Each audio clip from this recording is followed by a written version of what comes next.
آکادمی باراکس هستیم. بیاید بریم یک کوکی آمریکایی شکلات و بادام رو با هم درست کنیم.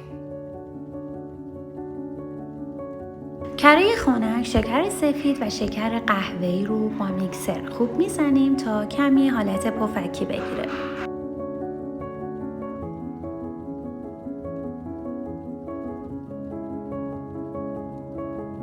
تخم مرغ رو به همراه وانیل بهش اضافه میکنیم و خوب میزنیم تا میکس بشه.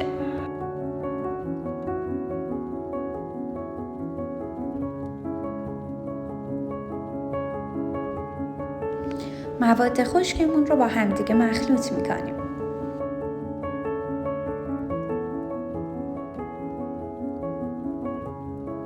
تو این مرحله که میخوایم مواد خشک رو به کوکیمون اضافه کنیم بهتره که از سریع پدل استفاده کنیم. مواد خشک رو کم کم بهش اضافه میکنیم و در حدی که با هم مخلوط بشن همش میزنیم.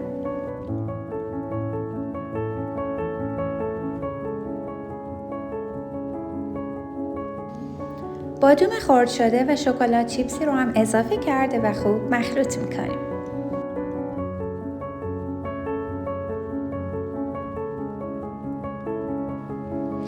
خمیر کوکی آماده شده رو توی ظرفی ریخته روشو میپوشونیم و حدود 1 ساعت توی یخچال استراحت میدیم.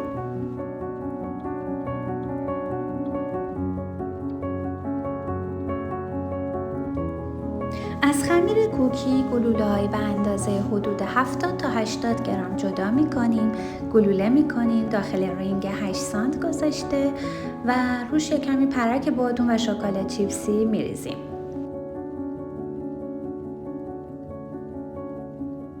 بهتر گلوله‌ها رو که داخل رینگ می‌ذارید یه ذره با دستتون پهنش کنید.